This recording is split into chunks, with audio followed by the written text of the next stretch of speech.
Bismillahirrahmanirrahim. Alhamdulillahirrabbilalamin. Salatu wassalamu ala ashrafil anbiya'i wal mursalin wa ala alihi wa ashabihi wa man tabi'ahum bi ihsanin ila yaumiddin, amma ba'd. Assalamualaikum warahmatullahi ta'ala wabarakatuh. Alhamdulillah, dengan beberapa ujian pada hari ini, akhirnya dapat kita bersua muka dan juga meneruskan pengajian fiqh munakahat. Dan hari ini kita masuk ke bab yang ketiga, kaifiyat perkahwinan dalam Islam.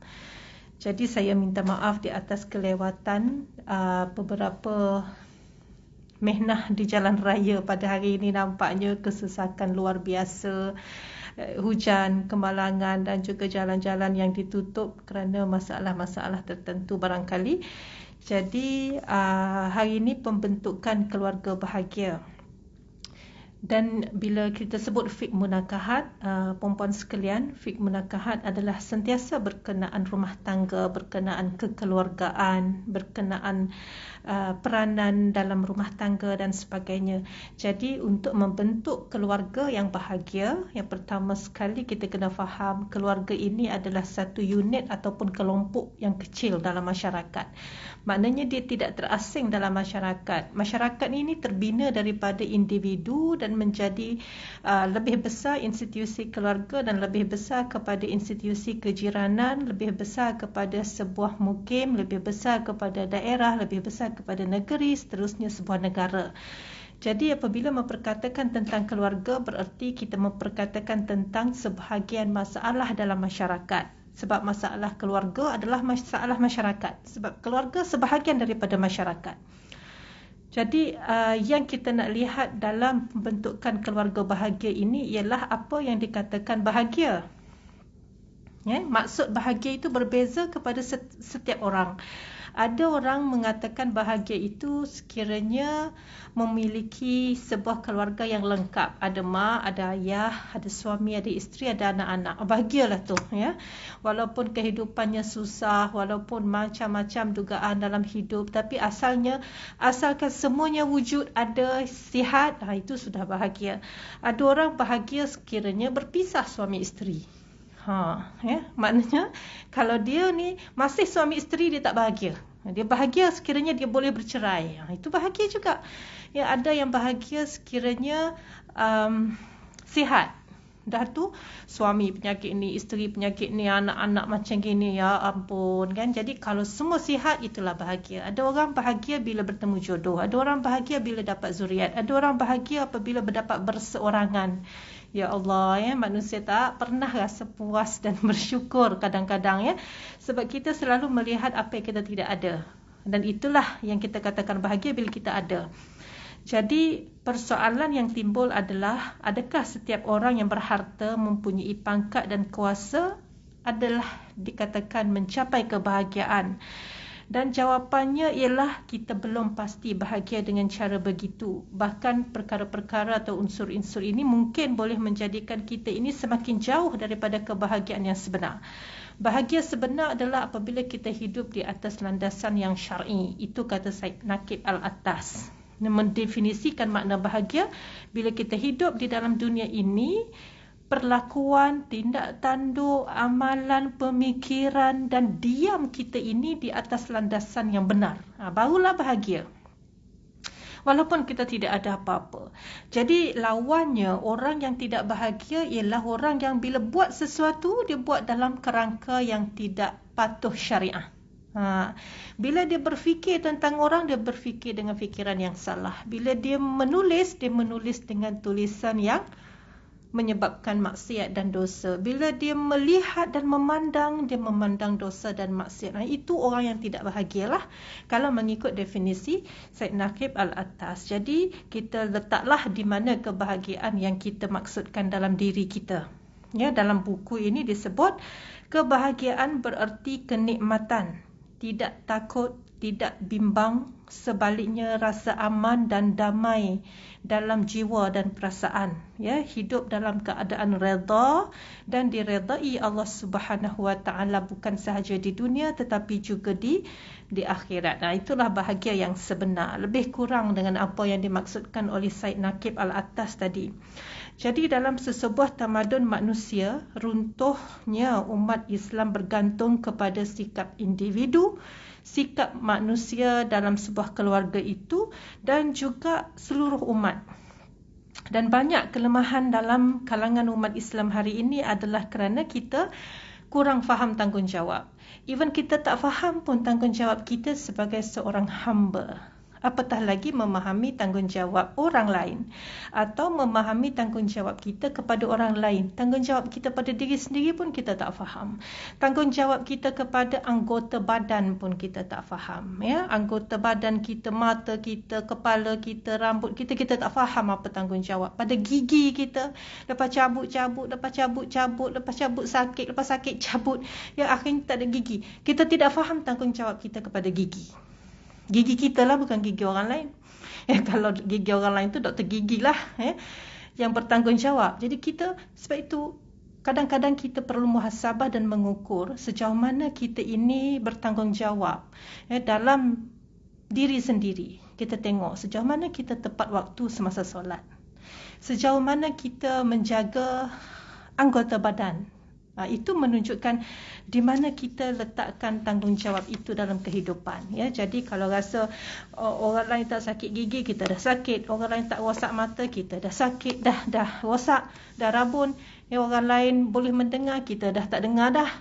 Orang lain boleh berjalan, kita sakit lutut dah. Maka di situ fikir, apa yang aku makan, ya, menyebabkan lutut sakit? Apa yang aku makan menyebabkan mata rosak? Apa yang aku pandang? Macam mana cara aku memandang mata menjadi rosak? Betulkan. Sebab kita nak jadi orang yang bertanggungjawab kepada anggota badan kita. Inna li jasadika alaika haqqa, kata Nabi. Ya, memang ke atas setiap jasad tubuh badan kita ini ada haknya. Jadi kita kena jagalah sebelum kita menyebut tentang tanggungjawab kita kepada orang lain.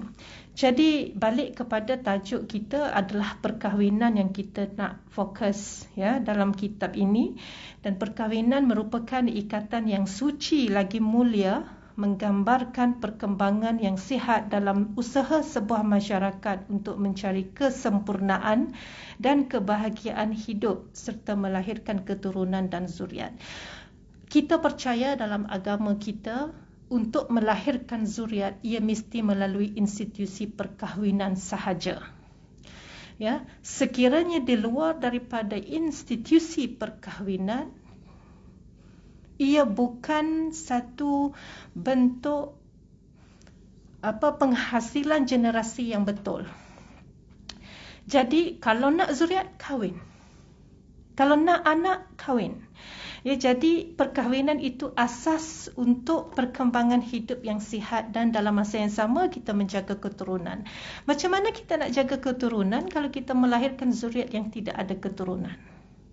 Macam mana kita nak jaga keturunan? Mesti kita tak boleh jaga keturunan, ya.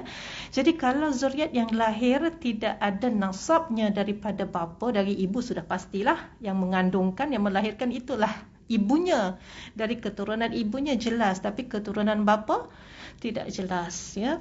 Dan saya biasa mengetahui tentang orang beranak 5, beranak 7 yang rupanya mereka tidak pernah berkahwin. Ya, dan tahu mereka tidak pernah berkahwin bila anak sulung ingin berkahwin. Ya, meminta dokumen nikah ibu bapa, surat nikah mak ayah. Tak pernah ada sebab tidak pernah bernikah. Jadi mak ayah kena nikah dulu. Tapi anak itu anak sah taraf atau tidak sah taraf? 5 tidak sah, 2 sempat sah sebab sempat berkahwin selepas dapat anak 5. Jadi 2 anak yang hujung tu sah taraf, 5 di atasnya tidak sah taraf. Bahkan anak-anak tidak pernah tahu bahawa ibu bapa mereka tidak pernah berkahwin. Jadi tahu-tahu tak pernah berkahwin, jadi keturunan siapa saya ni? Anak-anak mula bertanya, saya ni keturunan siapa? Rupanya dulu-dulu dia tak ada isu sangat dari segi nak binkan kepada bapa angkat. polisi yang menegaskan tak boleh binkan kepada bapa sekiranya tidak ada bukti perkahwinan bapa itu dengan ibu yang melahirkan. Bukan daripada dulu ada, daripada dulu tak ada masalah. Sebab itu kita lihat, kenapa anak angkat bin bapa angkat? Tak pernah jumpa. Orang tu anak angkat tapi dibinkan kepada bapa angkatnya. Sepatutnya dia binkan kepada biasanya Abdullah, ataupun kalau yang terkini 99 nama Allah yang bermula dengan Abdul. Yang tidak bermula dengan Abdul tidak boleh. Jadi itu jabatan pendaftaran maklum. Tapi dulu-dulu hal ini tidak dititik beratkan. Jadi nama bapa siapa? Tulis je lah nama Abu Bakar. Dia pun letak Abu Bakar. Tak payah tengok bukti betul ke ni bapa kandung ke, nama siapa. Jadi ini menghuru-harakan keturunan. Sebab itu ada perkahwinan, ada bukti berkahwin, ada surat nikah, ada kad kahwin dan sebagainya. Adakah surat nikah? Ingat tak letak di mana? Ingat? Takut tak ingat. Bila dengar balik, kat mana surat nikah? Sebab selalunya orang nak bila nak daftar kelahiran anak, bila dah tak nak bersalin dah tu, dah tak ada plan nak melahirkan anak, dia pun letaklah mana-mana surat nikah. Tak boleh, surat nikah nak guna lagi nanti, tuntutan harta sepencarian dan sebagainya. Jadi tujuan Allah menjadikan jin dan manusia serta Rasulullah sallallahu alaihi wasallam sendiri berbangga dengan umatnya yang ramai supaya mereka menumpahkan taat setia dan ibadah kepada Allah. Bukannya ramai itu untuk melakukan maksiat dan kemungkaran. Jadi apa yang Allah firmankan, Allah Subhanahu wa taala menjadikan kamu dari diri kamu sendiri berpasang-pasangan. Wallahu ja'ala lakum min anfusikum azwaja wa ja'ala lakum min azwajikum, dan dijadikan bagi kamu dari pasangan kamu. Salah juga keja tu dalam buku. Sama juga ya. Dia punya typo lah tu. Dari pasangan kamu, anak-anak dan cucu cicit, serta dikurniakan kepada kamu dari benda yang baik lagi halal. Maka patutkah mereka yang ingkar itu percaya kepada yang salah, dan mereka kufur pula kepada nikmat Allah. Banyak juga typo ni Jadi afa bil batili yu'minuna wa bi ni'matillahi hum yakfurun.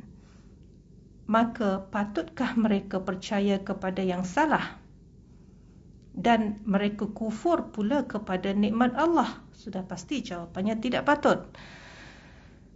Kemudian Nabi SAW bersabda, berkahwinlah, berketurunanlah, kerana aku bermegah dengan kamu umat yang ramai, yang banyak pada hari kiamat. Jadi itu adalah seruan-seruan daripada Allah dan Rasul supaya kita bina perkahwinan.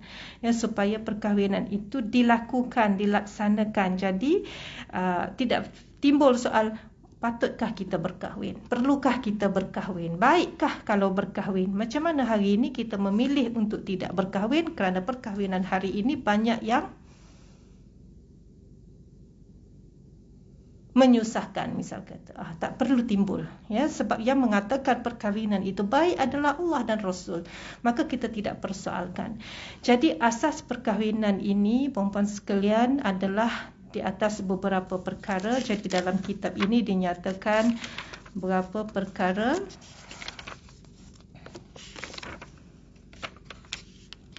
Tujuh perkara asas perkahwinan. Yang pertama sekali adalah takwa. Apa itu takwa?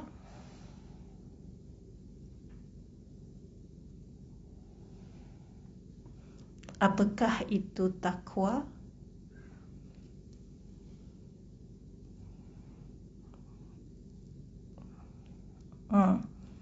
Definisi Ali bin Abi Talib ada, contoh Umar Al-Khattab pun ada, Abu Bakar As-Siddiq pun ada tentang takwa. Jadi secara tidak langsung kita fahami takwa ini adalah buat apa yang Allah suruh, tinggalkan apa yang Allah larang. Itu asas pemahaman tentang makna takwa.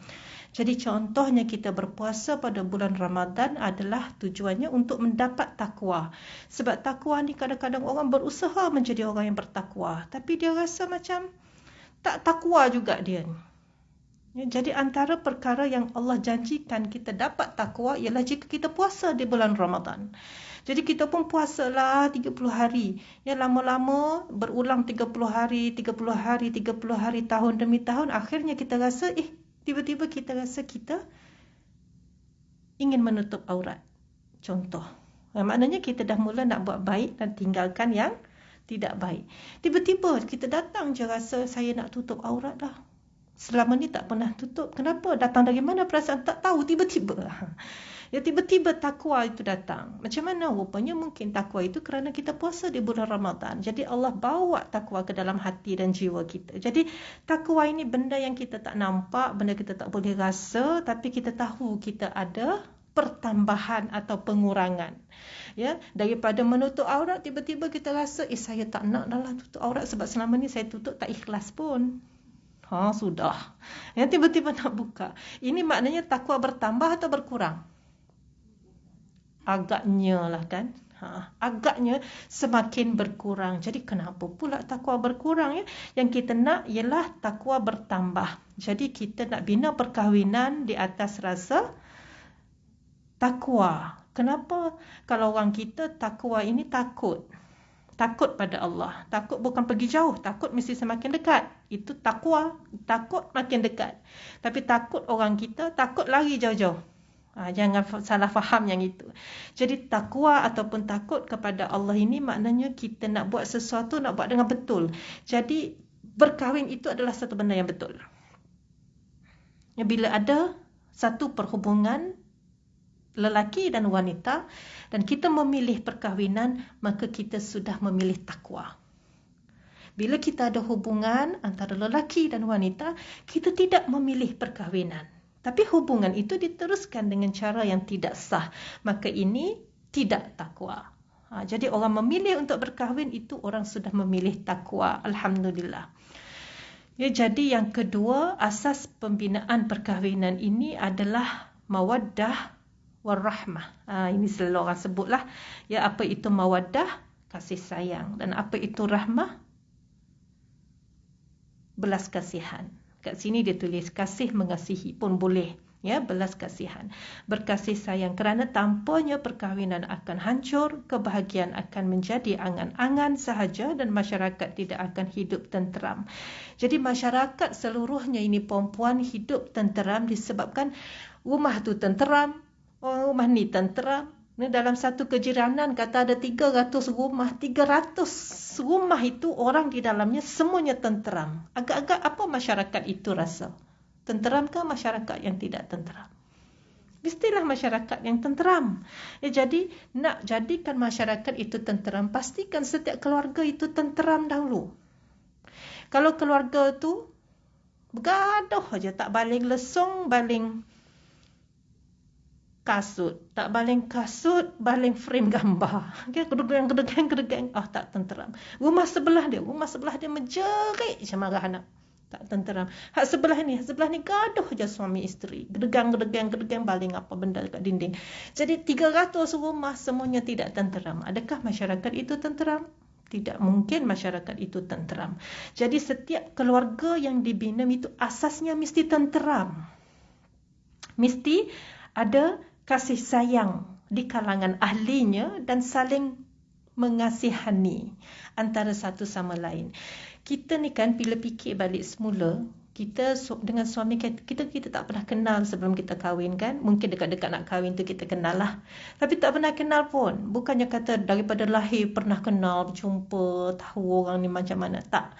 Ya, orang lain. Bukan adik-beradik kita, bukan sepupu kita, bukan saudara mara kita. Tiba-tiba kita jatuh kasih. Ya, kita berkasih sayang, kita berkahwin. Dan tiba-tiba bila berkahwin, kita jadi belas kasihan pula kat dia. Contoh belas kasihan tu macam mana? Kalau tiba-tiba tengah malam, Suami kita kata, lapar nasi lah pula tengah malam ni. Pukul 3 pagi lapar nasi. 3 pagi ni orang tidur. Kan? Tiba-tiba dia lapar nasi. Kita pun kerana belas kasihan itu, kita boleh bangun, masak nasi. Nasi biryani pula tu. Pukul 3 pagi, jangan main-main. Ya, goreng papedong. Tanya pula, nak ayam masak merah ke, nak dalca ke, nak daging kutuk ke, ambil kau. Offer lagi banyak pilihan. Ya, sebab apa? Sebab kasih sayang dan belas kasihan. Cuba kalau tiba-tiba orang datang ketuk pintu rumah pukul 3 pagi. Tanya ada nasi ke tidak. Mula-mulanya duk fikir nak buka ke tidak pintu ni kan. Belum tentu. Ya, kemudian orang tu minta nasi. Nak masakkan nasi biryani dengan pilihan lauk yang tadi tu? Ke nak bagi apa yang ada je masa tu? Kan, mungkin kita kata apa yang ada ya, kesian pula. Tak apalah, dalam peti ais ada laksam, elok lagi kan. Panaskan, potong ulam apa yang patut, bagi makan. Tak terfikir pun nak buat apa benda yang kita buat pada suami. Kenapa? Kerana ada beza orang tu dengan suami kita. Bezanya apa? Kasih sayang dan belas kasihan. Itulah nak kata, orang yang kita tak kenal, orang yang tak tahu dari mana, tiba-tiba kahwin dengan kita, tiba-tiba kita jatuh kasih sampai kita nak derma buah pinggang kalau dia punya buah pinggang rosak. Sampai kita nak bagi buah pinggang. Sampai nak bagi paru-paru sebelah. Boleh bagi paru-paru sebelah? Boleh ke tak boleh? Tak payah jawab. Tak tahu jangan jawab. Buah pinggang sebelah boleh bagi? Boleh. Jantung boleh bagi? Tunggu mati dululah. Tak mati lagi kita bagi jantung kita, benda ada satu. Sampai kita boleh. Apatah lagi dengan anak-anak. Sebab tu tak boleh nyamuk gigit. Ya, tak boleh itu, ini tak boleh. Sebab apa? Sebab belas kasihan dan kasih sayang. Anak orang lain belas kasihan, kasih sayang juga. Tapi pasti tidak sama dengan anak yang kita lahirkan. Ya, jadi itu mesti ada dalam perkahwinan. Kalau tidak ada belas kasihan, ada orang tak ada belas kasihan. Biarlah, aku memang nak suruh dia lapar pun, mati cepat sikit. Kan suami lapar ni, minta nak, biar dia lapar. Buat tak tahu je, biar mati cepat sikit. Tak ada belas kasihan dah. Itu dah bermasalah dah rumah tangga macam gitu. Ya, jadi kalau begitu, maka rumah tangga itu tidak tenteram. Ya, maka perkahwinan yang dibina itu tidak dibina dengan asas yang betul. Yang ketiga ialah al-mu'asyarah bil ma'ruf, iaitu pergaulan dan hidup bersama dengan ma'ruf, dengan baik. Maknanya komunikasinya baik, hormat menghormati. Ya, kalau tidak ada komunikasi yang baik, tidak hormat menghormati, tidak saling tidak saling cuba menggembirakan antara satu sama lain, maka rumah tangga itu jadi bermasalah. Tidak jadi rumah tangga yang pergaulan di dalamnya pergaulan yang baik. Jadi sebab itu pergaulan suami isteri hendaklah berdasarkan keredaan Allah, sentiasa bertolak ansur, mudah bermaaf-maafan, sentiasa sabar dan tabah menghadapi dugaan. Ya, selain daripada itu, didikan kepada isteri dan keluarga ke arah keredaan Allah menjadi dasar utama seorang suami. Ini suami kena dengarlah. Ya, apabila beristeri, maka apabila dia membimbing, mendidik isterinya, mestilah bimbingan itu ke arah menjadikan isterinya isteri yang Allah redha, ke arah menjadikan isterinya ahli syurga, ke arah menjadikan isterinya orang yang tidak berdosa. Itu tugas suami. Ya, jadi macam mana cara didikan itu berlaku? Mesti masih lagi dengan penuh kasih sayang, dengan penuh tolak ansur, bagi masa, ya, ajar, jangan bosan, kena sabar. Ya, dia tidak boleh nak capai benda yang baik, tapi cara pula tidak baik. Ya, dalam rumah tangga, pergaulan tidak baik, garang sangat. Ya, saya pernah dengar cerita yang ayah ni dia tidak boleh dengar suara anak merengek sikit. Menangis apatah lagi, merengek, dia dah mula dah tak keruan gitu. Anak ambil campak kot tingkap. Bukan rumah flat. Rendah je lah. Jatuhlah anak tu ke tingkap, tak matilah. Kalau rumah flat mungkin.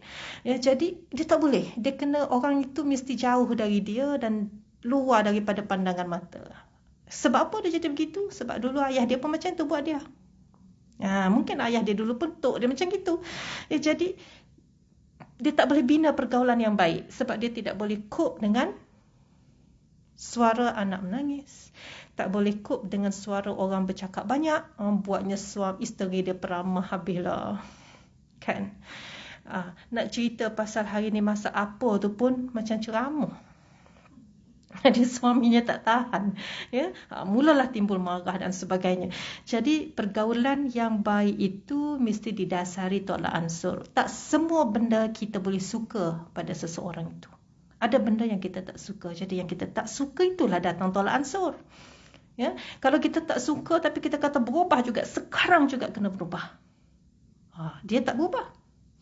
Dia tak boleh terima lah. Dia tak nak berubah supaya sedikit-sedikit. Boleh terima tak nak? Dia tak nak berubah. Tapi orang semua dia nak berubah. Ya?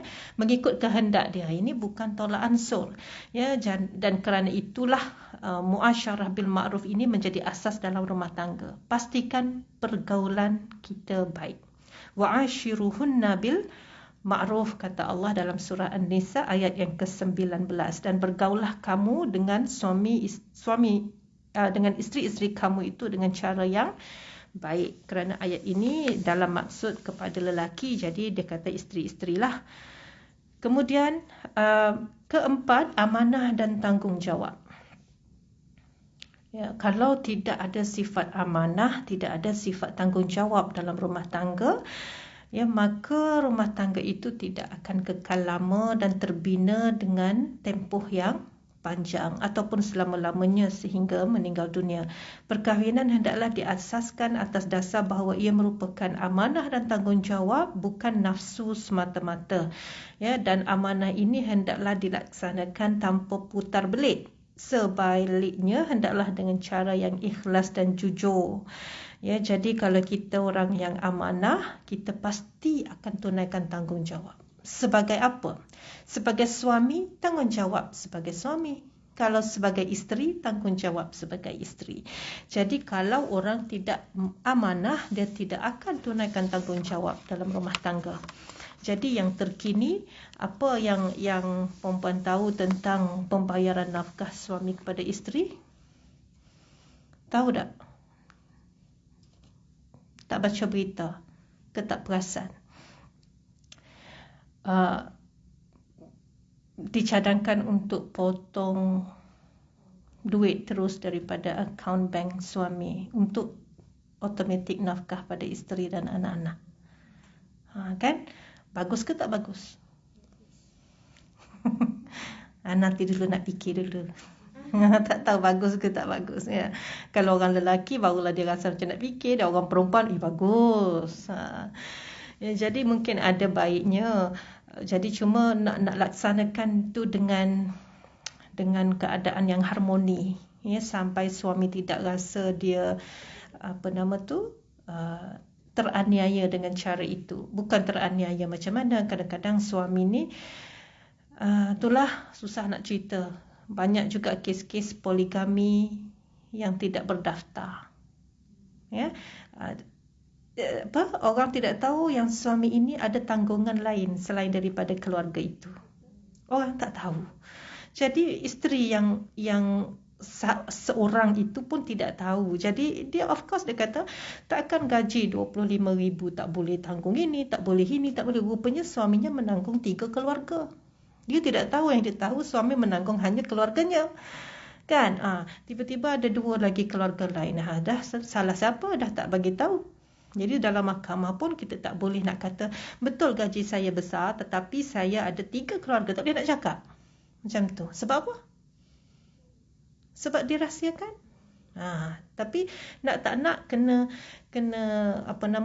bagilah nafkah mengikut kemampuan dan keperluan.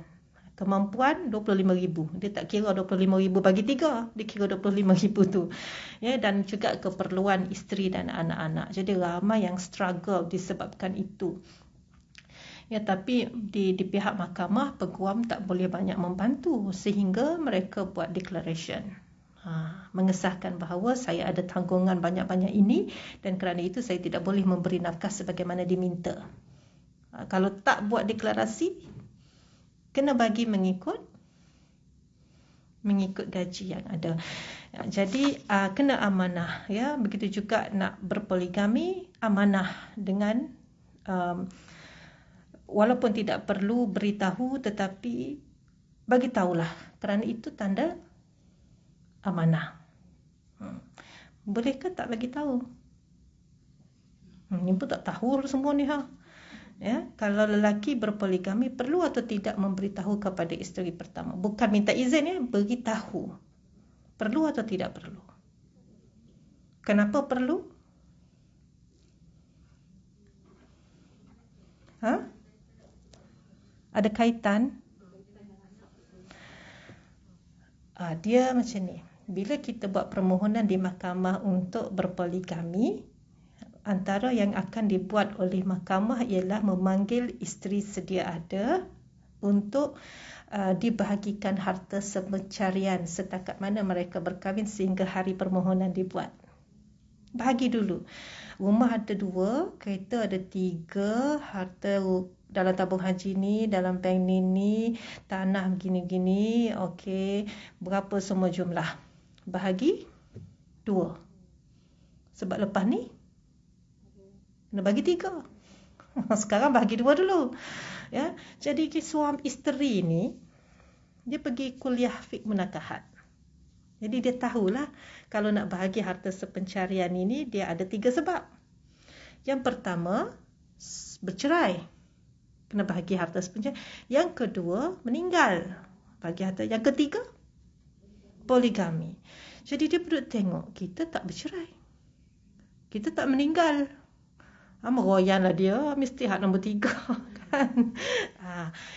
Maknanya, jadi isteri ni tadi dah boleh agak dah. Kenapa nak kena bagi harta sepencarian? Kenapa dipanggil ke mahkamah? Sebenarnya bukannya nak bagi tahu yang suaminya nak berpoligami, tak ada kena-mengena. Tapi bila dipanggil untuk tujuan itu, maka diterangkan bahawa suami puan sedang dalam proses permohonan poligami. Jadi antara yang perlu diselesaikan sebelum permohonan ini dibenarkan ialah pembahagian harta sepencarian. Jadi bagilah. Yang isteri ni tak boleh nak bagi dah. Buat apa? Duk jerit situ dah lah. Suami ni nak kahwin dah ni, tak boleh nak cerita dah berapa persen ke apakah harta, mana tak boleh dah. Jadi cerita lain dah pula dah. Tapi tak apa, saya tak ceritakan yang itu. Cuma nak kata, jadi automatik isteri tahu apa berlaku bila mana perkahwinan bertambah, ahlinya dah ada second wife misal kata, suami tak bagi tahu, isteri pertama pun tak tahu, dan isteri yang kedua pun dialah dia ikut rentaknya lah. Jadi bila masing-masing tak tahu, harta sepencarian tidak terbahagi. Katalah nanti suami meninggal selepas 10 tahun mengahwini isteri kedua. Isteri pertama kekal. Macam mana nak bahagi harta sepencarian? Sebelum bahagi pusaka, bahagi sepencarian dulu. Lepas itu, bahagian suami baru jadi harta pusaka. Bahagian isteri tak boleh usik dah. Itulah kelebihan jadi isteri tu. Ya, dah dapat bahagian kita 50% lebih kurang. Tak boleh bahagi dah, itu kita punya. Bahagian lagi, suami 50% lagi, bahagi lagi, dapat lagi bahagian kita. Pusaka di situ. Jadi nak bahagi macam mana sepencarian ni? Sebab nak bagi 3 ke nak bagi 2? Daripada tarikh mana sampai mana bahagi 2, daripada tarikh mana sampai mana bahagi 3. Sebelum suami berkahwin dengan isteri kedua, berapa banyak harta yang ada? Bahagi dulu yang itu. Tapi sangatlah rumit. Ya, akhirnya sampai mati isteri pertama tu tak bagi-bagi lagi harta. Pasal bukti itu tak cukup, bukti ini tak cukup tu. Jadi susah. Jadi kalau nak mudahkan macam mana? Bahagi dulu sebelum kahwin. Tapi ramai orang memilih untuk tidak daftar perkahwinan, jadi tak bahagilah harta pusaka. Sebab harta sepencarian dibahagi semasa proses permohonan untuk berkahwin poligami. Maknanya kalau tidak buat permohonan, kahwin ikut rukun sahaja, tak daftar, maka harta sepencarian tak payah bahagi. Jadi dia akan rumit kemudiannya. Jadi banyak masalah-masalah begini dalam masyarakat Muslim. Ya, dan nak buat macam mana ya, sebab bukan tidak boleh berpoligami, cuma ramai yang memilih untuk tidak lakukannya dengan cara yang betul. Kerana apa? Kerana masalah amanah tadi. Ya, tak cakap tak apa, sah nikahnya. Tapi kita rasa kita amanah atau tidak bila kita menyembunyikan perkara-perkara yang tidak sepatutnya, kan? Bukan minta izin, cuma bagi tahu. Sebab dia melibatkan komitmen. Ya, tak boleh dah 7 hari seminggu duduk rumah ni. You kena bahagi supaya adil. Bukan untuk hak isteri pertama saja, untuk isteri kedua pun ada haknya sebab dia pun isteri yang sah. Jadi dari segi masa, dari segi komitmen dan semuanya itu kena adil. Jadi orang yang adil mesti amanah. Mana boleh jadi orang yang adil yang tidak amanah. Ya. Kemudian yang kelima adalah asas perkahwinan ini adalah peminangan. Kalau tak bertunang, boleh kahwin? Boleh, tak ada masalah, tak ada kena-mengena, ya. Cuma peminangan itu apa tandanya peminangan? Kalau orang datang bawa hadiah, ya, bawa cincin, bawa pantun, itu dia nak meminta lah tu, ya, nak nak berunding lah. Ya, kita berkenan begini-begini, tarikhnya begini-begini, dicadangkan begini-begini, mahar mas kahwinnya begini-begini. Jadi ia bukan sekadar adat tetapi juga adalah hukum syarak. Ya, adat itu satu. Kemudian seperti yang telah dijelaskan sebelum ini, jelas menunjukkan bagaimana Islam menghormati perasaan dan maruah seseorang. Keluarga bahagia tidak akan wujud melalui rampasan hak orang. Jadi bila kita meminang, maknanya kita mengambil sesuatu yang bukan hak orang. Boleh faham ke? Dan apabila kita meminang, orang tu juga menyambutnya, bersetuju, maka sudah ada perjanjian untuk berkahwin pada suatu masa yang akan ditetapkan.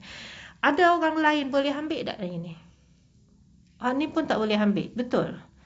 Betul ke macam tu? Boleh tak seorang lelaki bertunang dengan dua wanita? Boleh ke tidak? Boleh wanita bertunang dengan dua lelaki? Itu confirm tidak boleh. Seorang lelaki bertunang dengan dua wanita, boleh atau tidak boleh? Ada yang geleng-geleng, ada yang tukar fikiran. Boleh ke tak boleh? Kalau berkahwin boleh, kenapa bertunang tidak? Tidak boleh. Ya, yang tidak boleh adalah perempuan. Yang tidak boleh diambil orang adalah perempuan. Yang lelaki tetap boleh diambil orang. Cuma begitulah kalau kita melihat dari sudut moral, dari sudut yang lain, mungkin kita rasa macam Allah, cukup ke? Bukan masalah tak cukup, masalah hukum membenarkan, ya. Sebab apa? Orang lelaki dia menanggung orang perempuan. Jadi kalau orang perempuan ramai yang susah, ramai yang perlu perlindungan, perlu bantuan, kerana itu lelaki boleh melindungi lebih daripada seorang wanita. Itu hukum yang kata. Kita suka ke tak suka, itu masalah kita, bukan masalah hukum. Kenapa pula kita nak kata hukum ni tak cantik lah, tak boleh. Betulkan akidah balik. Ya, tidak ada hukum yang tidak cantik, tidak ada hukum yang tidak baik. Bila sudah dihukumkan betul, maka betul lah dia. Dihukumkan salah, maka salahlah dia. Ya, jadi dalam soal ini, yang penting pinang dulu, lakukan dengan betul. Ya, bukan main rampas sana, rampas sini, tunang orang lain, kahwin dengan orang lain. Itu yang dalam bentuk yang tidak menjaga maruah, ya, dalam poin ini. Jadi asas perkahwinan itu dengan peminangan. Kemudian yang keenam, persetujuan dan juga keredaan. Islam menghendaki keizinan daripada wanita sebelum mereka dikahwinkan. Jadi timbul persoalan, bolehkah kahwin paksa? Tak boleh kahwin paksa. Walaupun wanita itu adalah kanak-kanak. Boleh wanita di kalangan kanak-kanak dipaksa berkahwin oleh walinya. Boleh begitu?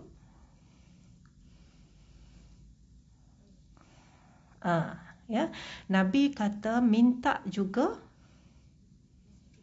persetujuan. Kalaulah dia tetap juga dipaksa dan tidak boleh mengatakan tidak, maka berkahwinlah tetapi fasahkan perkahwinan. Faham tak? Kahwinlah kalau dah tak ada pilihan. Wali dah suruh kita pula anak di bawah umur. Ya, tetapi sebaik-baiknya kalau misal katalah wali itu ingin menikahkan anaknya di atas sebab-sebab tertentu, maka perlu dibuktikan antara anak itu dengan walinya tidak ada perselisihan, tidak ada pertelingkahan di antara mereka. Makanya perkahwinan itu walaupun tanpa dipersetujui oleh wanita ini, tetapi ia bukan dilakukan dengan cara yang salah.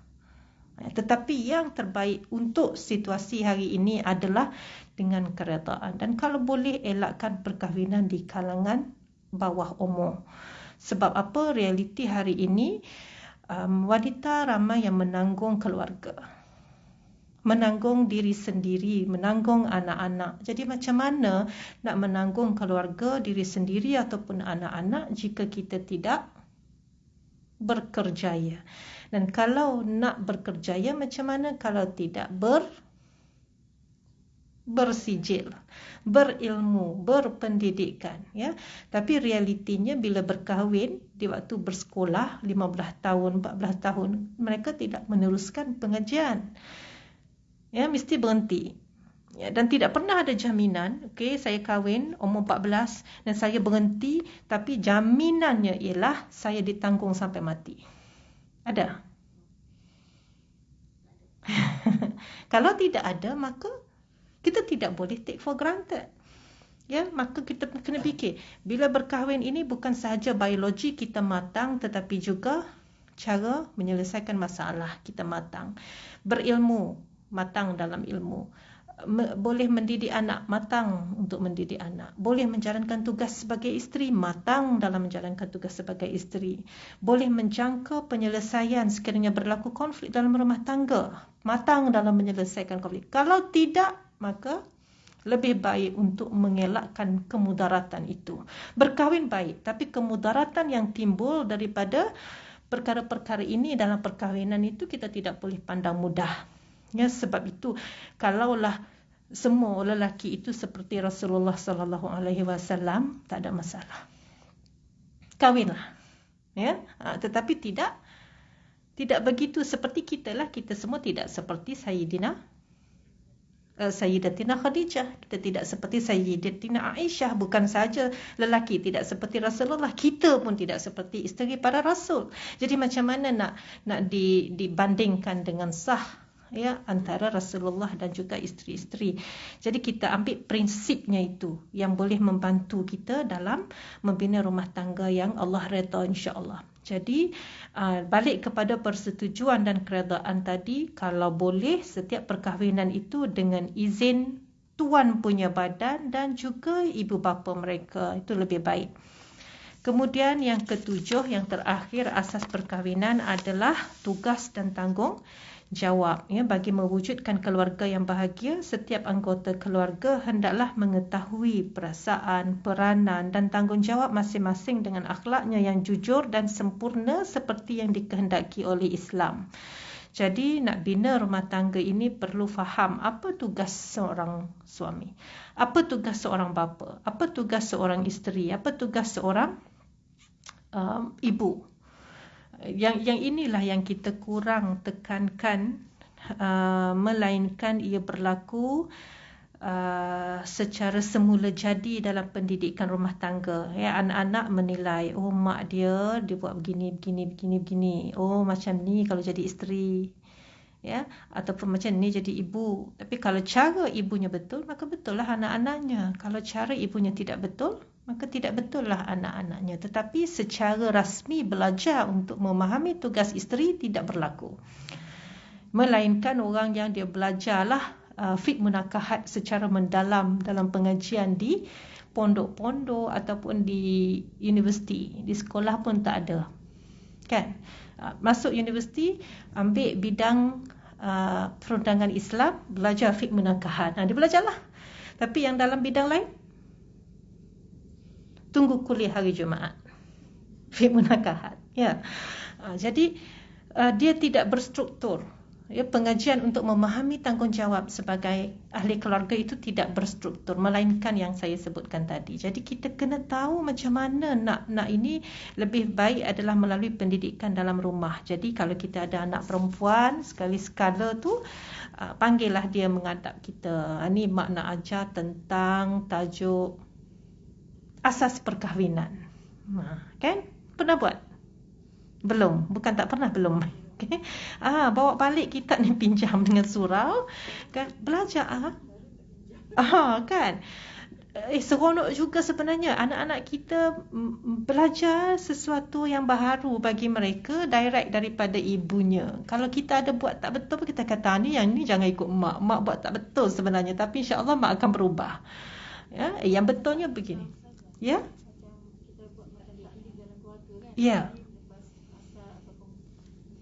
Antara maghrib isyak ke. Ya, sungguh. Boleh tak kira siapa-siapa pun. Tapi kalau kita dalam rumah kita selalunya ada anak-anak kita jelah kan. So kita mulakan begitu. Dan even kalau sekali-sekala buat perjumpaan keluarga, ada tahlil sikit-sikit kan, kemudian adalah makan-makan sikit. Ambillah dalam 30 minit untuk seorang, tak kira adik-beradik kita ke, adik ipar, abang ipar ke, suruh dia mengajar satu bab. Itu satu bentuk taklim yang tidak rasmi, tetapi amalan yang sepatutnya adalah dalam keluarga kita yang perlu dilakukan. Dan dia bukan satu kebiasaan. Jadi kalau nak cuba, boleh cuba. InsyaAllah manfaatnya untuk kita juga yang mengajar. Sebenarnya kita mengajar orang ni, kita mengajar diri sendiri juga lebih lagi. Jadi insyaAllah dalam kekeluargaan ini, fiqh munakahat adalah asas untuk kita faham tanggungjawab dan kita ajar pada orang lain. Yang lain kita dalam waktu yang lain. Tapi untuk kekeluargaan, fiqh munakahat dahulu. Jadi tugas dan tanggungjawab itu sangat pentinglah, sebab bila berlaku konflik dalam rumah tangga, kebanyakan alasan yang dibuat ialah kerana pasangan tidak bertanggungjawab. Lepas tu hakim pun akan tanya, apa tanggungjawab sebagai suami? Tak boleh jawab. Apa tanggungjawab sebagai isteri? Pun tak boleh jawab. Jadi yang awak kata isteri tak bertanggungjawab tu, macam mana sebab awak tak tahu apa tanggungjawab dia? Kan? Jadi dia berbalik. Tapi kita adalah kursus perkahwinan. Ingat, kursus perkahwinan. Pergi tak? Lama dah. Memang dah lama dah. Itu sebenarnya nak CJ je. Kan? Kalau tak ada CJ tak boleh kahwin. Pergilah. Lepas itu apa yang kita ingat? Apa yang kita ingat ya? Saya rasa masa saya hadir kursus tu, sebab kita belajar lebih mendalam daripada itu. Jadi bila pergi dengar kursus setengah hari tu, rasa macam ada huraian yang lebih lagi patut diberikan tapi tak beri. Macam tu kita rasa. Tapi tak apa. Sekurang-kurangnya itu satu inisiatif secara introductionnya untuk pasangan yang ingin berkahwin daripada tak ada langsung. Tapi percayalah itu tidak cukup. Jadi kita sendirilah ajar anak-anak kita. Jadi saya sambung tentang muka surat 78 ini, pasangan dui pekerjaan. Saya nak lewatkan sikit sebab saya mula lewat tadi.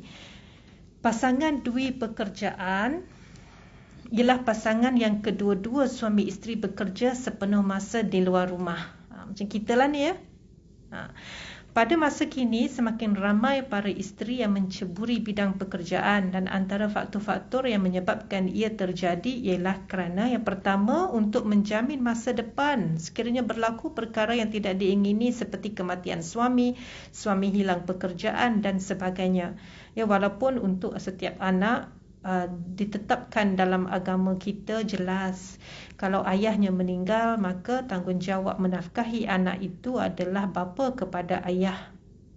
Kalau tidak ada, datuk kepada ayah. Kalau tidak ada, boleh jadi anak lelaki kita yang sudah berdikari menjadi penanggung nafkah untuk kita. Kalau tidak ada, adik-beradik lelaki suami. Kalau tidak ada, apa lagi? Banyak kronologi itu. Sampailah tak ada langsung, maka kerajaan akan menanggung melalui Baitul Mal, melalui zakat dan sebagainya. Jadi Tapi kita tidak boleh take for granted. Walaupun kita tahu nanti ada kan wali-wali dia nanti dia tangguh lah. Tapi kalau ia tidak berlaku, macam mana nak buat? Sebab itu kita kena ada security. Jadi itulah antara sebab wanita bekerja menjamin masa depan. Yang kedua, menambah pendapatan keluarga supaya tidak bergantung sepenuhnya kepada keuangan suami.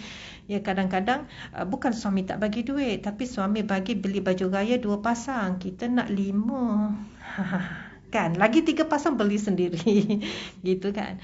Jadi kejap-kejap beli tudung, kejap-kejap beli shawl, kejap-kejap beli tudung. Tak tahu berapa puluh ratus dah tudung tu. Kan, tapi nak beli juga duit sendiri. Kadang-kadang nak bersedekah lebih.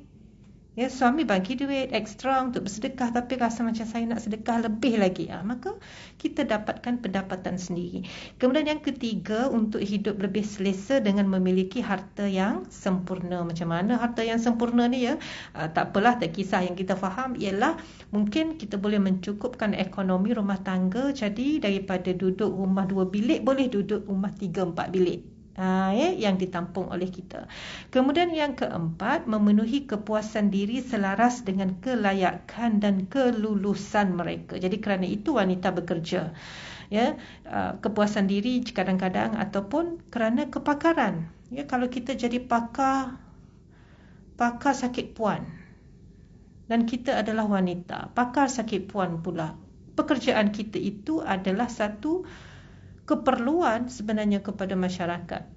Macam seolah-olah kalau nak jadi cikgu, orang lain boleh jadi cikgu. Macam tu seolah-olah. Ya, sebab ramai orang boleh jadi cikgu. Tapi kalau nak jadi pakar bedah jantung sebagai contoh, tak ramai pakar bedah jantung. Pakar sakit puan pula orang ramai tapi lelaki. Kita perempuan, pakar sakit puan. Kita mempunyai kepakaran yang sangat diperlukan. Maka kita bekerja kerana kepakaran.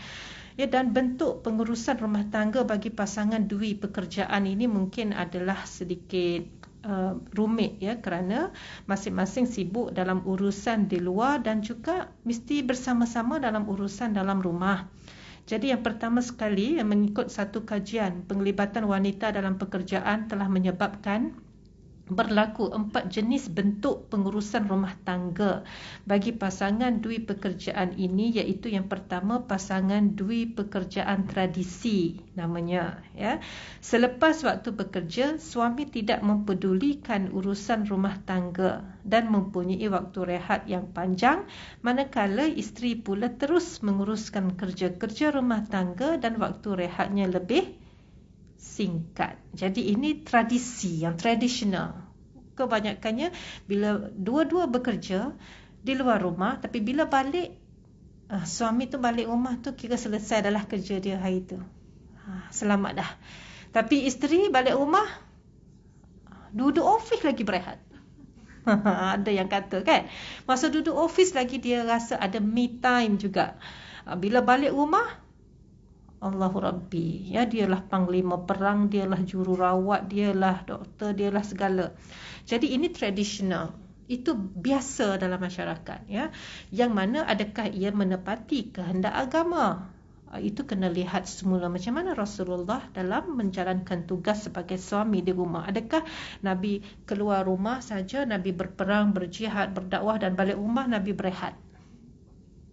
Sebab itu Rasulullah Aisyah radhiyallahu anha ditanya oleh para sahabat, ya, macam mana Nabi sebagai seorang suami, saya selalu sebut, kata Aisyah, kana yakunu fi mihnati ahlihi fa idza sami'al adhana kharaja.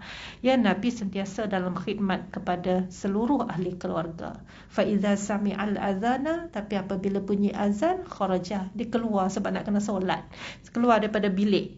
Solat di ruang Masjid Nabawi itu kan di ruang solat masa dulu. Jadi Nabi keluar solat dekat situ, Raudah yang kita duk berebut nak masuk tu. Situlah Nabi keluar daripada bilik dia, duduk situ solat. Dan bila habis solat masuk balik untuk apa? Berkhidmat kepada ahli keluarga. Jadi itu kalau nak melihat dari sudut agama. Jadi tradisi ini macam tidak begitu menepati, ya. Kemudian yang kedua, pasangan dui pekerjaan transisi. Ya, apa dia? Selepas waktu kerja, suami memberikan perhatian terhadap urusan penjagaan anak sahaja manakala isteri menguruskan semua yang lain. Nah, ini okey sikit lah, kurang-kurangnya jaga anak. Nah, okey lah ni, tapi ini namanya transisi. Lepas ini boleh letaklah grade mana kita. Tradisi ke, transisi ke. Kemudian nombor 3, pasangan dui pekerjaan berjauhan kerana tempat kerja yang jauh. Jadi mereka hanya berjumpa hujung minggu atau waktu cuti sahaja, dan ini menyebabkan isteri perlu memikul keseluruhan urusan rumah tangga dan penjagaan anak. Ini namanya dui pekerjaan berjauhan. Kalau kita tidak masuk dalam kategori ini pun syukur sangat dah. Biarlah suami balik rumah baring aja pun, kurang ada depan mata. Yang ini tunggu cuti. Ini pasangan ni kalau PKP dia seronok atau tak seronok. Sebab kalau seronok sempat balik, seronoklah dia berkurang kat situ. Tak seronok kalau tak sempat balik, tak boleh rentas negeri, memang lamalah tak berjumpa. Jadi saya lihat juga masa di overseas pun, isteri yang sambung belajar dengan anak-anak bersama dengan dia, ibu, ya, suami di Malaysia. Nah, isteri ni dia belajar buat PhD, anak pun dengan dia.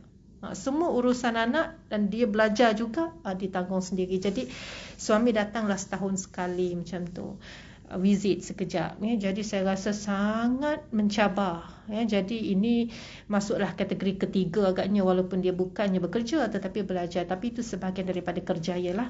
Kemudian yang keempat, pasangan dui pekerjaan berkongsi peranan, ni orang Jawa kata sharing responsibilities. Ini yang terbaik lah dalam masyarakat kita hari ini, ya. Suami isteri bekerjasama menguruskan rumah tangga dan setiap tugas dilakukan secara bergilir mengikut persetujuan dan kerelaan pasangan masing-masing. Malam ni orang ni bangun tukar pampers buat susu, malam esok orang ni pula bergilir-gilir. Jadi insya-Allah. Cuma yang tradisi tadi ia menepati waktu di zaman sewaktu hanya lelaki sahaja bekerja, wanita duduk rumah. Jadi bila suami balik, dia dah seharian bekerja di luar. Bila dia balik, dia rehat. Yang isteri ni dah memang seharian di rumah. Maka isterilah yang banyak memainkan peranan di rumah. Itu betul lah. Ya, tapi itu maknanya isteri tidak bekerja. Tapi kalau suami dan isteri itu bekerja, di luar rumah pun bersama, di dalam rumah sepatutnya bersama. Jadi kategori yang keempat ini, berkongsi peranan, itu adalah yang terbaik apabila isteri turut bekerja. Jadi sikit lagi ke tak sambung ke?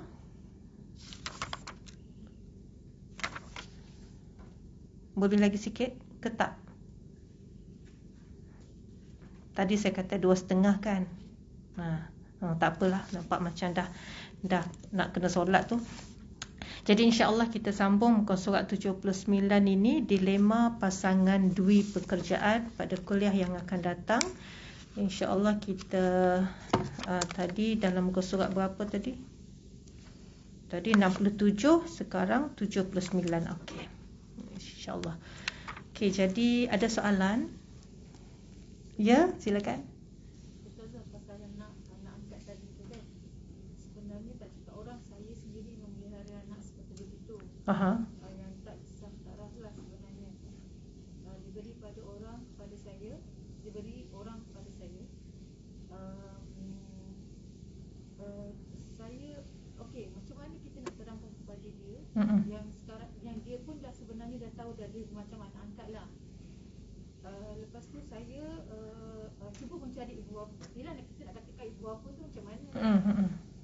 Dia tu kan, akhirnya berjumpalah dengan lelaki si bapa tu. Okey, bapa kepada anak itu. Tapi tak sah lah. Ya. Bukan bapa kandung lah. Bapa biologi. Betul tak? Ya, betul. Okey.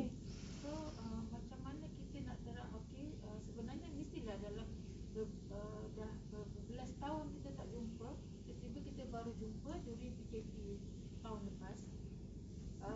Kita nak terangkan kedudukan tu macam mana, sedangkan dia pun kena jaga aurat dia dengan bapa tu. Betul tak Ustazah kan? Itu bukan bapa dia sebenarnya. Kita tak boleh nak kata itu bapa dia, tak boleh. Tapi bila yang si bapa ni dia menjejarilah kesilapan dia yang lepas tu. Bila dia datang jumpa kami,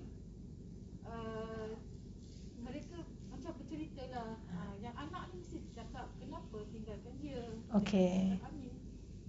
Tapi saya tak tahu macam mana bapa dia cakap. Mungkin dia kata itulah saya tak tahu macam mana. Ibunya? Ibu dia sebenarnya ibu dia Kristian. Okey. Ibu dia okey, dia tak kahwin lah. Dia tak kahwin dengan ibu dia ni. Yang lelaki tu Muslim? Yang lelaki tu memang Islam lah. Okey. Lelaki tu memang Islam.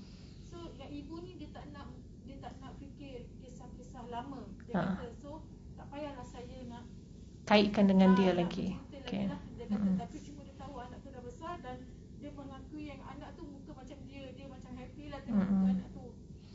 Berapa tahun dah anaknya? 18. Oh, dah dewasa. Okey. Kemudian dia jumpa dengan bapa dia bila dah umur 17. Itulah saya tetap kata kat dia yang kita kena jaga aurat. Dan ya okey, dia kesal jugalah kenapa mak dia tu tak ditemukan. Tapi tak tahu apa yang bapa tu cakap. Macam tu, tapi saya cuma cakap, kakak, kalau kita tak jumpa, sebab kita tahu mak dia masih Kristian lagi. Kalau kita tak jumpa dia di dunia, mungkin kita boleh jumpa di akhirat. Mulai daripada sekarang kita doakan dia supaya dia dekat dengan Allah. Saya tak cakap lah mak dia tu Kristian. No, dia tak tahu. Saya tak cakap lah kan. Dia kata mungkin kita akan jumpa di akhirat. Itu, tapi itulah bapa tu bila dah jumpa dengan anak dia sentiasa meridui anak dia. Cuma kan puan, kesilapan dia ya. Dan dia sangat baik dengan saya lah. Setiap hari memang kita berurusan lah, berwhatsapp lah kan. Dengan isteri suami jugalah, sebab mungkin dia rapat dengan saya sebab dia nak menanyakan hal anak ni kan. Jadi dia sangat menyesali akan perbuatan dia tu. Ya. Cuma Dah berkeluarga juga. Dia dah berkeluarga. Dia dah berkeluarga dengan orang yang baru, dengan inilah isteri dia tu. Dan isteri dia pun macam orang yang baik, orang Sabah sebenarnya jauh. Okey. Dia pun bercakap dengan saya yang sebenarnya suami dia ni mencari, kebetulan isteri dia pun tahu kisah ni. Betapa jujurnya saya nampak lelaki ni lah kan. Yeah. Bercerita tentang isteri dia yang tak ada kena-mengena dengan dia punya kisahnya dulu, tapi saya nampak dia jujur kat situ. So isteri dia kata setiap kali jadi anak ni daripada umur dia 1 tahun, anak ni lahir 3 hari bulan 3 2003. 3 hari bulan 3 mesti dia akan belanja orang makan. Sebab dia tak jumpa anak tu sampai 17 tahun ni kan. Setiap tahun sejak saya kahwin dengan dia, saya tahu yang suami saya ni buat benda tu setiap kali birthday. Jadi itulah saya rasa macam ini perkongsian saya. Agak susah sebenarnya kita menjaga anak yang macam ni. Ya. Hanya Allah yang tahu macam mana kesusahan kita. Especially bila kita dah dapat tahu bapa ni, tapi itu bukan bapa kandung. Ya. Sebenarnya kan puan, yang pertama sekali, ia tidak boleh diperkenalkan sebagai bapa. Ya, betul. Tidak boleh sama sekali, kerana tidak ada nasab keturunan bapa kepada anak tidak sah taraf. Sebab itu kita duk tekankan mesti nak dapat zuriat, mesti berkeluarga, mesti berkahwin. Tak ada anak ataupun zuriat yang lahir tanpa perkahwinan. Tapi berlakulah, manusia kan melakukan kesalahan. Jadi bila dah begitu, ingatkan juga kepada si bapa tadi bahawa dia bukanlah bapa kepada anak ini. Ingatkan dia supaya dia tidak rasa dia berhak ke atas anak itu. Dia memang tak berhak. Tak ada langsung. Tidak ada langsung haknya ke atas anak itu. Ya. Jadi sebab itu lebih mudah untuk kita menafikan haknya dengan cara tidak mengiktiraf dia sebagai bapa lah daripada awal. Ya. Kalau kita sebut ni ayah dia, itu salah juga. Kita pun keliru. Dan habislah putus dia dengan bapaknya tu, tak ada apa-apa. Jadi kalau rasa terkilan ke rasa tak perlu rasa pun, sebab memang dia tidak ada apa-apa hubungan. Tapi dari segi biologinya memang dilekat kat situlah, sebab dia tahu itu benih dia, ya. Tetapi itu tidak diiktiraf dalam agama. Jadi sama saya cakap sebenarnya inilah mak, inilah bapa. Kan dia terpaksa cakap betul lah kan, saya lah dengan dia kan fikir lain-lain. Tapi kita dalam keadaan macam kita tak tahu macam mana nak cakap. Untuk anak-anak begini sebenarnya lebih baik tidak dipertemukan dengan bapa biologi. Lebih baik dia tidak tahu pun. Lebih baik dia tak ada apa-apa. Sepatutnya tidak dipertemukan.